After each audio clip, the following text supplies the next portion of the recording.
राजकीय घडामोडी, सामाजिक विश्लेषण, कृषी विभाग, कला व मनोरंजन विश्व आणि क्रीडा क्षेत्रातील बातम्यांचे ताजे व अचूक अपडेट्स महाराष्ट्र शाही न्यूज मराठी। बातमी मागची बातमी, शोध सत्याचा। पठार भागासाठी जीवनदायी ठरलेलं बेलापूर धरण पूर्ण क्षमतेने भरले गेले आहे। अकोला तालुक्यातील पठार भागातील शेतकऱ्यांसाठी महत्त्वाचे मानले जाणारे बेलापूर धरण बुधवार दिनांक 25 जून रोजी सायंकाळी 5 वाजता पूर्ण क्षमतेने भरले गेले आहे। पठार भागातील शेतकरी व ग्रामस्थांनी जलपूजन करत गंगा मातेला नारळ अर्पण करून आनंद उत्सव साजरा केला आहे। पठार भागातील बेलापूर धरण क्षेत्रातील पाणलोट क्षेत्रात गेल्या महिनाभरापासून अवकाळी पावसासह मोसमी पावसाची संततधार सुरू होती। त्यामुळे ओढे, नाले, नदी तुडुंब भरून वाहू लागल्याने अखेर बुधवारी बेलापूर धरण पूर्ण क्षमतेने भरले गेले। इतिहासात पहिल्यांदा जून महिन्यात सदर धरण भरल्याने बेलापूर गावचे शेतकरी प्रकाश फाफळे, दिनकर फाफळे, हरिचंद्र महाले, अप्पाजी फाफळे, किशोर जाचक यांनी नारळ अर्पण करून आनंद उत्सव साजरा केला आहे। बेलापूर धरण पठार भागातील जाचकवाडी, बेलापूर, जांभळे, बदगी, ब्राह्मणवाडा, भक्ताचीवाडी, चैतन्यपूर परिसरातील वाडी वस्त्यांसाठी वरदान ठरले आहे। हे धरण भरल्याने या परिसरातील शेतकऱ्यांचा वर्षभर शेतीसाठी पाणी, सिंचन आणि पिण्याच्या पाण्याचा प्रश्न मार्गी लागल्याने त्यांनी समाधान व्यक्त केलंय। अकोले तालुक्यामध्ये पठार भागामध्ये हे बेलापूर गाव आणि बेलापूर गावाच्या वरती वसलेलं हे बेलापूर धरण 1972 साली या धरणाची निर्मिती झाली आणि निर्मिती झाल्यापासून पहिल्यांदाच आता जून महिन्यामध्ये हे धरण भरलेलं आहे।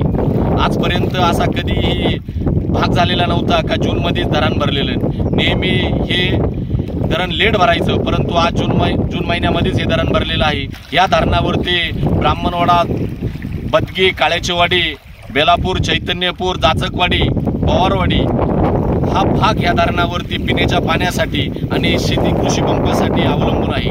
1972 नंतर जे ही धरणाची निर्मिती झाली आणि ह्या धरणाची निर्मिती झाल्यानंतर या विभागातील सर्व शेतकरी हा बागायतदार झाला, ते अर्थव्यवस्थेने सधन झाला ही केवळ ह्या धरणाची पुण्याई आहे। आणि ह्या धरणामुळे आज जूनमध्ये धरण भरल्यामुळे सर्व शेतकरी सुखी समाधानी झालेला आहे।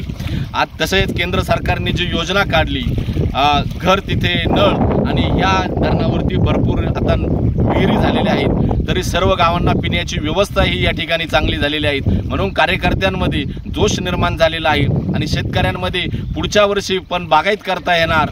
आणि मे महिन्यापासून पाऊस झाल्यामुळं काही नुकसानी शेतकऱ्यांच्या नक्कीच झालेल्या आहेत, परंतु जून महिन्यामध्ये पाऊस झाला आणि जून महिन्यामध्येच धरण भरलं म्हणजे पुढच्या वर्षाचं शेती करण्याचा, बागायत करण्याचा मार्ग मोकळा झाला। शेतकरी आज आनंदी, सुख समाधानी आहेत। म्हणून आज बेलापूरचे सर्व कार्यकर्ते असतील, हरिचंद्र महाले असतील, आप्पाजी असतील, जाचक असतील, गजानन फाफळे असतील, ह्या सर्व मंडळींनी आज या ठिकाणी येऊन जलपूजन केलेलं आहे, ते समाधानी आहेत। त्यामुळं या ठिकाणचे सगळे शेतकरी आज आनंदी झालेले आहेत। आज या धरणाचं पाणी पाहून असं डोळ्याला समाधान वाटलं, असं कधीच वाटलं नाही। कारण एवढ्या लवकर धरण भरणं असं कधी वाटत नव्हतं। धरण काय मग लेट भरायचं आणि वाट बघायची, 15 ऑगस्टच्या नंतरच काहीतरी धरणात पाणी आलं काय। पण आता आज असं घडलं का जून महिन्यामध्ये फुल धरण भरलं, पाणी वाहताना नजर पडलं, समाधान वाटलं।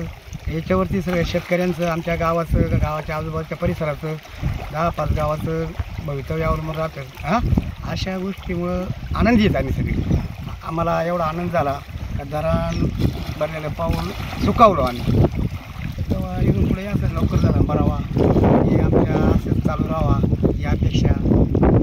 तेव्हा पाणी पूजन करायला आम्ही आलो, फार बरं वाटलं। महाराष्ट्र शाही न्यूज मराठी, बातमी मागची बातमी, शोध सत्याचा।